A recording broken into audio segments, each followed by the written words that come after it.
ওরে বাপরে। এটার উপর দেখা যায় para commando batch. Para commando হচ্ছে বাংলাদেশ সেনাবাহিনীর এক বিশেষ কমান্ডো। মানে ভারতের ভাই কান্নাকাটি শুরু হয়ে গেছে। মানে খবরটা কি লাগাইছে, Bangladesh government takes Chinese ambassador near India's chicken neck. তো দেখেন, এটা যুদ্ধের কথা বলতে গিয়ে আমাদের সামরিক বাহিনীর এরকম একটা ছবি। নির্বাচন উপলক্ষে নির্বাচনে 418টি ড্রোন নজরদারি করবে। বাংলাদেশের দাবি মানা না হলে বিশ্বকাপ বয়কট করছে না পাকিস্তান।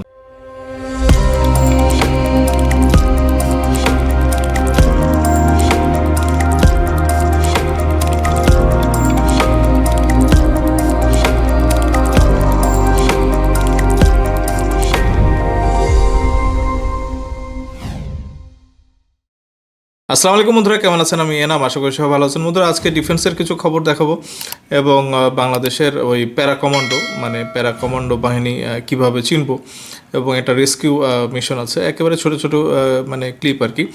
তো সেই ভিডিও ক্লিপ, আপনার দুটো ভিডিও ক্লিপ দেখাবো। এবং আমার মনে হয় যে আমাদের প্রতিবেশী রাষ্ট্র যেগুলি আছে আর কি, বিশেষ করে ভারতের খবর না দেখালে আমার পেট ভরে না। তো আশা করবো যে ভিডিওটা শেষ পর্যন্ত দেখবেন এবং প্রচুর লাইক করবেন, কমেন্ট করবেন এবং শেয়ার করে দেবেন বন্ধুরা। তো আসেন আমরা ভিডিওটা শুরু করি। তো বন্ধুরা, গতকালকের ভিডিওতে আমি বলেছিলাম যে বাংলাদেশের জন্য পাকিস্তান হয়তো যাবে না, ক্রিকেট ওয়ার্ল্ড কাপ খেলবে না আর কি। তো তাদের ওই প্রস্তুতি বন্ধ করে দিতে বলছিল আর কি। তো আজকে মানে গতকালকে আমি এরকম একটা খবর পেয়ে গেলাম। মানে এটা আমি যদি আপনাদেরকে বলি, বাংলাদেশের দাবি মানা না হলে বিশ্বকাপ বয়কট করছে না পাকিস্তান। মানে তাহলে ঘুরে ফিরে কি এরকম দাঁড়ালো যে মানে তারাও তো আসলে মানে তাদের যে ফ্যান ফলোয়ার, আমরাও তো বলছি যে ভারতে যাব না। মানে এটাকে কি আরেকটু অন্যভাবে মানে সেটেল ডাউন বা কুল ডাউন করা যেত। মানে তারা তো জানে যে মোস্তাফিজকে মানে ওরা যদি ধাক্কা দিয়ে বের করে দেয়, তাহলে ভাই আমাদের মাথা গরম হয়ে যাবে এবং আমরা ওয়ার্ল্ড কাপ খেলতে যাব না আর কি। তো এইটাই আসলে তারা চাইছে আর কি, যে বাংলাদেশ যেন ওয়ার্ল্ড কাপ না খেলে। এবং তারা এত বড় একটা আসর করবে ওখানে শ্রীলঙ্কা এবং ভারতে, তো সেখানে বাংলাদেশ থাকতেছে না। বাংলাদেশের পরিবর্তে স্কটল্যান্ডের সাথে যোগাযোগ করা হচ্ছে এবং তারা অলরেডি কিন্তু রেডি টেডি হয়ে গেছে, তারা যাওয়ার জন্য প্রস্তুত আর কি। তো যাই হোক, এটা আমরা মানে যেতে চাই না আমরা। মানে আজকে আসিফ নজরুল সাহেবও বলতেছিল যে ওনার কাছে মানে কি শর্ত দিয়েছে আইসিসি এগুলি হয়তো জানা নেই, কিন্তু দেশের ইমেজ এবং মান সম্মান যেখানে জড়িত সেখানে আসলে আমরা কিন্তু কোনো জায়গাতে কম্প্রোমাইজ করব না।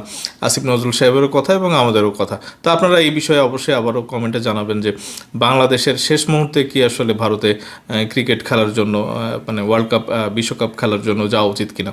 মানে এইটা আমাদের জন্য ওই ক্রিকেট ফ্যান যারা আছে মানে ডেসপারেট আমরা, কিন্তু আমাদের মতো ক্রিকেট ফ্যান, বাংলাদেশের যেই ক্রিকেট ফ্যান এবং টাইগার শোয়েব থেকে শুরু করে মানে প্রত্যেকটা মানুষই কিন্তু ভাই টাইগার শোয়েব হয়ে যায় ওই স্টেডিয়ামে বা মানে যেখানেই টেলিভিশন আছে খেলা চললে। বাংলাদেশ যখন মানে জয়ের দ্বার প্রান্তে, তখন ভাই গোটা বাংলাদেশ কিন্তু চিৎকার করে আর কি। তো এত বড় একটা ফ্যান বেসকে তারা মানে ভারতের একটা ষড়যন্ত্র যে তারা রাখবে না হয়তো। তো এটা আসলে কি আমরা মেনে নেব? এবং সবচেয়ে বড় কষ্টের কারণ হচ্ছে যে আমাদের খেলোয়াড়রা আর কি, মানে তারা দীর্ঘদিন থেকে প্রস্তুতি নিয়ে রাখছে এবং মুখায় ছিল যে এই ওয়ার্ল্ড কাপটা ভালো করবে আর কি। তো তাদের জন্য ভাই এটা একটা ডিজাস্টার। পৃথিবীর মধ্যে এরকম ন্যাক্কারজনক কোনো ঘটনা নাই যে একটা কনস্পাইরেসি করে একটা মানে দেশকে, একটা জনপ্রিয় একটা ক্রিকেট লাভার একটা নেশনকে মানে সাইডে রেখে ওয়ার্ল্ড কাপ করা হয় আর কি। তো বন্ধুরা, আপনারা এটাও বলবেন যে আইসিসি যদি আমাদের সাথে ফাইনালি এরকমই করে, তাহলে তাদেরকে কি আমরা ছেড়ে দেবো কিনা। মানে আমাদের অনেক অপশন আছে, অ্যাটলিস্ট মানে ইন্টারন্যাশনাল কোর্টে কিন্তু তাদেরকে আমরা নিয়ে যেতে পারি। তো অবশ্যই আপনারা কমেন্ট সেকশনে জানাবেন আপনাদের মতামত। তো বন্ধুরা, গতকালকে আমি এই মানে ছবিটা দিয়ে আমি ওই তিস্তা প্রকল্প এবং পদ্মা প্রকল্প এগুলি যে শুরু হবে এটার একটা খবর দিয়েছিলাম গতকালকের ভিডিওতে। এবং মানে একটা খবরের যে ছবিটা, সেখানে কিন্তু আমাদের পরিবেশ উপদেষ্টা এবং চীনের রাষ্ট্রদূতের সাথে একটা আমরা ছবি দেখতেছি। এবং নির্বাচিত সরকার এসে করলে মানে তিস্তা ব্রিজের যে প্রকল্প সেটা করলে কিন্তু ভালো হয়। এবং উনি কিন্তু বলতেছিলেন যে অনেক যাচাই বাছাই করা হচ্ছে, চীন অবশ্যই এখানে কিন্তু নিরাশ করবে না এবং চীন এই প্রকল্পের সাথে আছে এবং থাকবে। তো এইটার পরে কিন্তু দেখেন India.com মানে ভারতের ভাই কান্নাকাটি শুরু হয়ে গেছে। মানে খবরটা কি লাগাইছে, Bangladesh government takes Chinese ambassador near India's chicken neck. মানে ওরা নিজেরাই ভাই নিজেদেরকে উত্তেজিত করে আর কি। মানে এইসব খবর টবর দিয়ে ওদের মাথা খারাপ হয়ে যায়, তারপরে ওদের সৈন্য সমাবেশ করে, তারপরে হাসিমারা এয়ার বেসের থেকে ওই মিসাইল টিজাইল তাক করে, তাদের রাফাল তাক করে, এগুলি সব খবর তারা পরিবেশন ইনভেস্টিগেশন করে। আগে ভাই পাকিস্তানের সাথে এগুলি করতো, এখন পাকিস্তান মানে ভালো হয়ে গেছে, এগুলি এখন বাংলাদেশের সাথে করে। তো এই সেম খবর India.com বলতেছে যে বাংলাদেশের Mohammad Yunus led interim government has allowed Chinese ambassador Yao Wen to visit the Teesta river project area near India's strategic Siliguri corridor. ভাই আমাদের দেশের মধ্যে আমরা তো বর্ডার পর্যন্ত যাইতে পারি, তোদের তো বিএসএফ বর্ডার পার হলে তো গুলি করে দিবে, তোরা ওই শিলিগুড়ি মারাচ্ছিস কেন এখানে? মানে এইটা ভাই মানে জামাতের আজকে দেখলাম যে তারা ওই প্ল্যান পলিসি নিয়ে মিটিং সিটিং করতেছে আর কি, মানে বিভিন্ন রাষ্ট্রদূতদের সমাবেশ হয়েছে ওখানে দেখলাম। তো ভাই অনেকে আপনারা বলেন যে বিএনপি ভারতের এজেন্ট হয়ে গেছে, তারেক রহমানও। তো আমার মনে হয় যে অ্যাটলিস্ট জামাত ইসলামের আমির সাহেবের একটা ঘোষণা দেওয়া উচিত যে ডক্টর ইউনূস সাহেব উনি যে চুক্তি করছেন বা যেসব কথা হচ্ছে আর কি, যে জেট ফাইটার কেনা আর কি চায়না থেকে, তারপরে ইটালি থেকে, এবং পাকিস্তানের যে F-17, তো এগুলো ওনারা সব ইমপ্লিমেন্ট করবে। এটা জামাতের আমির সাহেবের কাছ থেকে কিন্তু আমরা ঘোষণা চাই। এই প্ল্যান পলিসি দিয়ে ভাই কাজ হবে না, মানে আপনারা কনফার্ম করেন। বিশেষ করে আমি তো ধরে নিচ্ছি যে বিএনপি করবে না, কারণ বিএনপি ভারতের এজেন্ট, ওই আওয়ামী লীগের রিপ্লেসমেন্ট হচ্ছে বিএনপি। তো এটা যদি আপনারা বিশ্বাস করেন, অবশ্যই জামাত ইসলামী এবং জামাতের আমির সাহেবকে বলতে হবে যে ডক্টর ইউনূসের ইচ অ্যান্ড এভরি প্ল্যান যেটা ওই ডিফেন্স রিলেটেড উনি ইমপ্লিমেন্ট করবে, এবং এখানে ভাই উনি কোনো ছাড় দিবেন না। এটাও কিন্তু ওনার ওই ভোট ক্যাম্পেনের জন্য একটা বিশেষ দরকার আর কি, মানে ওনার প্ল্যান পলিসি কেউ দেখবে না ভাই। আমাদের ডিফেন্স শক্তিশালী হবে, এবং ডক্টর ইউনূসের যে সমস্ত কিছু ওই 4-5 মাসের জন্য হচ্ছে না 4-5 বছরের জন্য, এটা কিন্তু ওই ভারতের সামরিক মানে সেনাপ্রধান উনি কিন্তু এ ধরনের কথাবার্তা বলছেন আর কি। তো ওই জামাতের আমির সাহেবের একটা কিন্তু ঘোষণা চাই, মানে এটা ঘোষণা দিলে কিন্তু আমরা বুঝতে পারবো যে উনি ভারতের এজেন্ট নাকি না ভারতের বিপক্ষে ওনার অবস্থান। তো যাই হোক, এখানে ওই সেম অবস্থা ইন্ডিয়া টুডে থেকেও এই ধরনের খবর দিয়েছে। ইউনূস আপিং অ্যান্টি ইন্ডিয়া গেম, মানে ভাই ওই শিলিগুড়ি করিডোরের ওখানে ওই মানে তিস্তা প্রকল্প ওখানে করবে না, তারা ওই শুকায় মারবে, পানি ছেড়ে মারবে, কিন্তু ভাই ওই পানিও দিবে না, এটাও করবে না, এবং প্রকল্প করতে দিবে না। তো বিএনপি কেন তাদের ওই প্ল্যান প্রোগ্রামের মধ্যে বলে যে তিস্তা প্রকল্পেও কাজ শুরু হবে এবং পদ্মা প্রকল্পেও কাজ শুরু হবে, মানে তাহলে তো ভাই ভারত যুদ্ধ লাগাই দিবে এখানে। তো দেখেন, এইটা যুদ্ধের কথা বলতে গিয়ে আমাদের সামরিক বাহিনীর এরকম একটা ছবি ডিফেন্স টেকনোলজি অফ বাংলাদেশ তারা এখানে দিয়েছে, এবং এটা ভাল লাগছে আর কি। এটা সৈন্য সমাবেশের একটা চিত্র, এবং এখানে ট্যাঙ্ক এবং অন্যান্য জিনিসপত্র এখানে দিয়ে একটা সৈন্য সমাবেশ এখানে দেখানো যাচ্ছে আর কি। তো দেখেন, এখানে বাংলাদেশের নির্বাচন আসতেছে, এবং নির্বাচন উপলক্ষে নির্বাচনে 418টি ড্রোন নজরদারি করবে, মানে এটা খুব সাংঘাতিক। ডিআরএফ ডিফেন্স রিসার্চ ফোরাম তারা এই পোস্টটা দিয়েছে, যে স্বরাষ্ট্র উপদেষ্টা লেফটেন্যান্ট জেনারেল অবসরপ্রাপ্ত জাহাঙ্গীর আলম চৌধুরী বলেছেন সারা দেশে নির্বাচনের নিরাপত্তায় আইনশৃঙ্খলা বাহিনী 418টি ড্রোন ব্যবহার করবে, মানে বিশাল একটা ব্যাপার।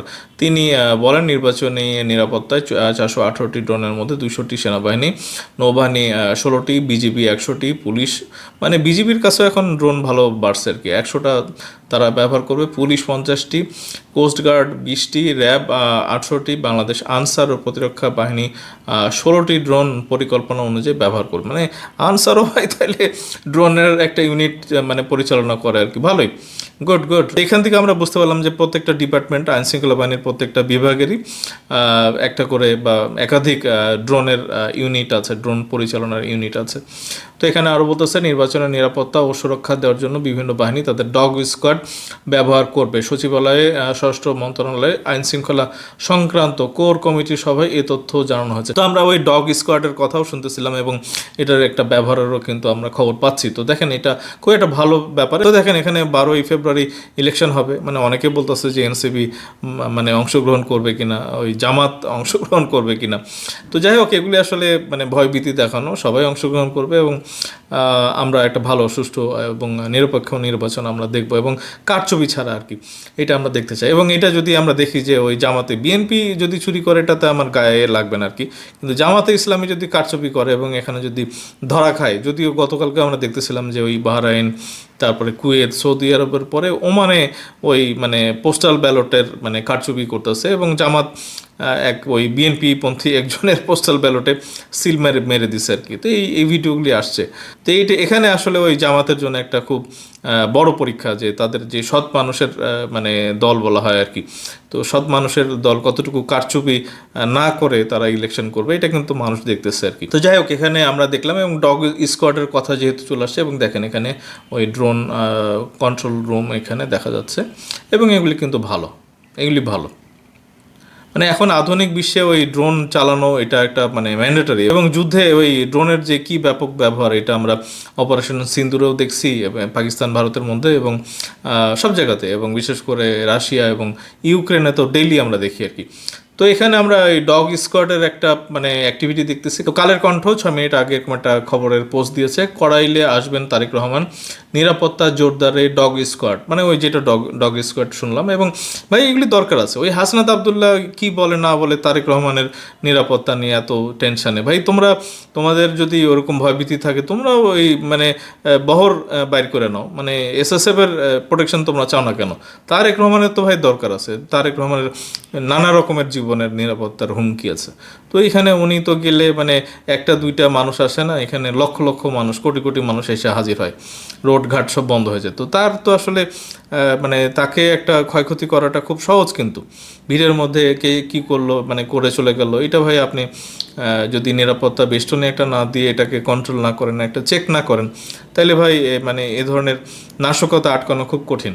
তো তার জীবনের নিরাপত্তা দেওয়াটা মানে জাতীয় একটা মানে দায়িত্ব আর কি। তো সেখানে আপনি যদি তার নিরাপত্তা না চান তাহলে তো এখন মানে আপনার উপরেই সন্দেহের তীর যায় আর কি।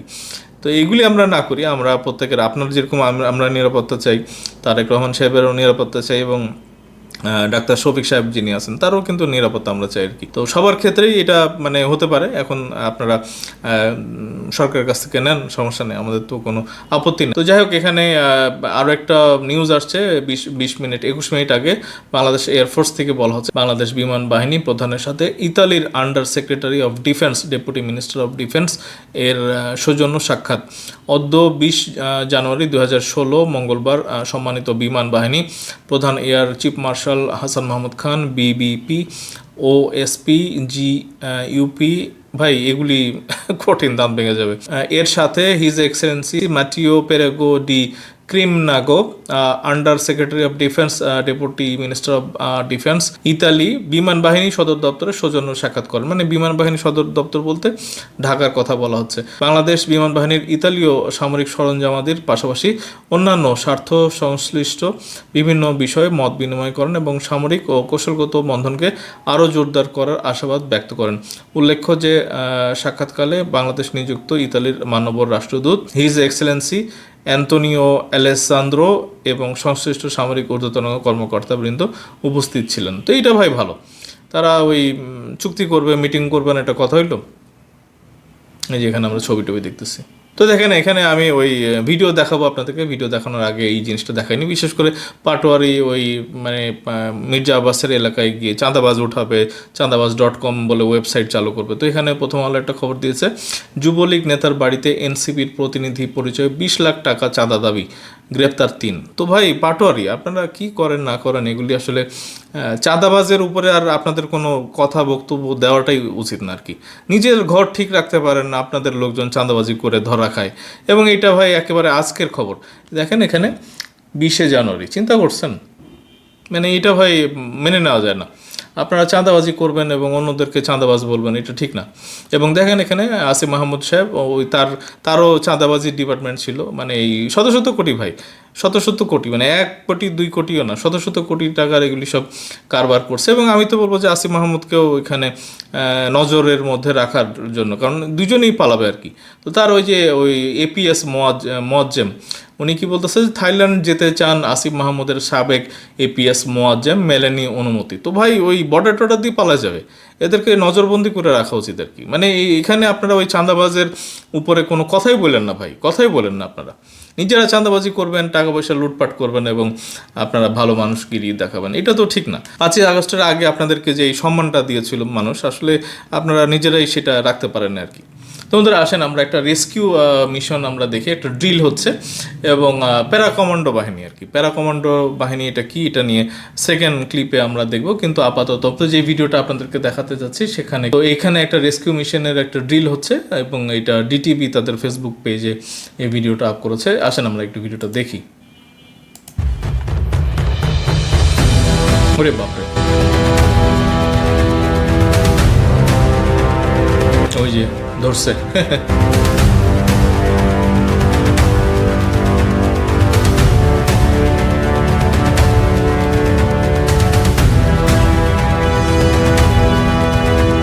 দেখছেন, মানে দরজা দিয়ে ঢোকে না, ওই উপর দিয়ে উঠে যাচ্ছে লাফ দিয়ে, চিন্তা করা যায়।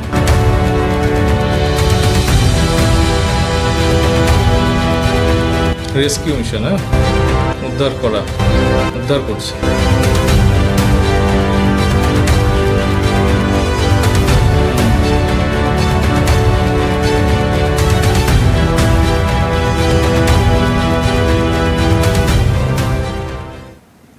আমরা ওই প্যারা কমান্ডার ব্যাপারে একটা ভিডিও দেখছিলাম, আপনাদের মনে আছে কিনা, এবং সেটা 2025 সালের 22শে এপ্রিল, মানে ওখানে রাস্তাঘাট বন্ধ করে ওই স্টুডেন্ট যারা আছে পলিটেকনিক ইনস্টিটিউটের স্টুডেন্ট, তারা ওই মানে রাস্তা বন্ধ করে দিয়েছিল, এবং ওখানে আর্মির একজন, সেনাবাহিনীর একজন কর্মকর্তা যাচ্ছিলেন, এবং খুব একটা মানে বডি ল্যাঙ্গুয়েজে মনে হচ্ছিল যে বোঝাচ্ছেন বা একটু উত্তেজিত, বা তাদেরকে বলতেছেন যে আপনারা একটু সরে যান, মানে এমার্জেন্সি গাড়ি যেগুলো আছে সেগুলো চলতে দেন।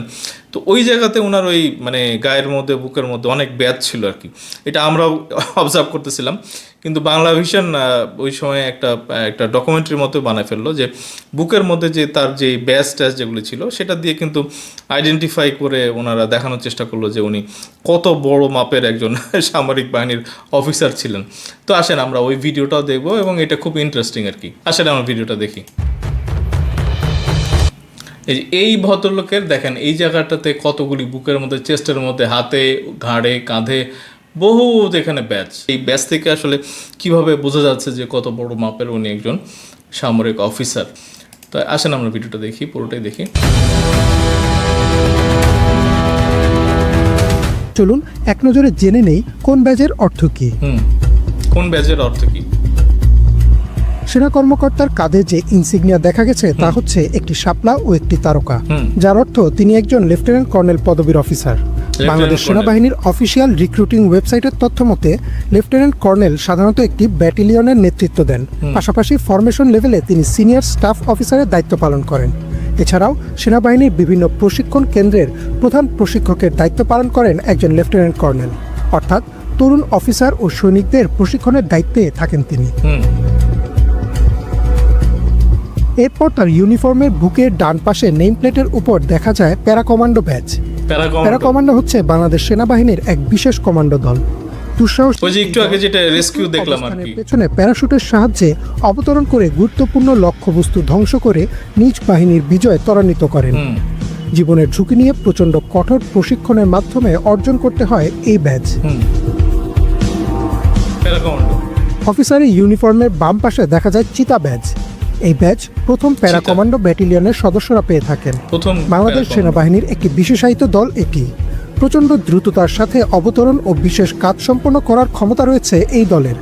প্রথম প্যারা কমান্ডো ব্যাটালিয়ন 1992 সালের 30শে জুন যাত্রা শুরু করে। 1992 সালের ওই ফার্স্ট ব্যাচে উনি আর কি ক্যান্টনমেন্টে খুব সিনিয়র। এরপর এই অফিসারের গায়ে এয়ারবর্ন ইনসিগনিয়াও দেখা যায়। যেসব সদস্য উচ্চতর প্যারাশুট প্রশিক্ষণ সফলভাবে শেষ করতে পারেন তারাই এই ইনসিগনিয়া অর্জন করেন। মানে আকাশ থেকে লাফ দেওয়া আর কি। অনেক উঁচু থেকে ফ্রি ফল কোর্সের মতো কঠিন প্রশিক্ষণ শেষ করতে হয়। যারা এই ব্যাজ অর্জন করেন সেনাবাহিনীতে তাদের বিশেষ সম্মানের সাথে দেখা হয়। এছাড়াও আলোচিত অফিসারের ইউনিফর্মের বাম হাতে নবম ইনফেন্ট্রি ডিভিশনের, মানে বলতেছে যে রাস্তা খোল ভাই, মিলিটারি অফিশিয়াল ওয়েবসাইটের 9th ইনফেন্ট্রি ডিভিশন। কৌশলগত ও গুরুত্বপূর্ণ ফরমেশন হচ্ছে এই ডিভিশন। এই ডিভিশনের মূল কাজ হচ্ছে দেশের রাজধানী ঢাকার নিরাপত্তা নিশ্চিত করা। অনেক বড় দায়িত্ব পালন করে। পদাতিক ব্রিগেড, একটি মেকানিক্যাল ব্রিগেড, একটি আর্টিলারি ব্রিগেড এবং একটি কম্পোজিট ব্রিগেড রয়েছে। মানে আমরা দেখলাম, এবং দেখেন এই ভাইটা আসলে মানে সাংঘাতিক আর কি, সিনিয়র মানুষ এবং ইয়াং আর কি, মানে দেখে মনে হচ্ছে না যে 92 সালের ফার্স্ট ব্যাচের উনি প্যারা কমান্ডো আর কি।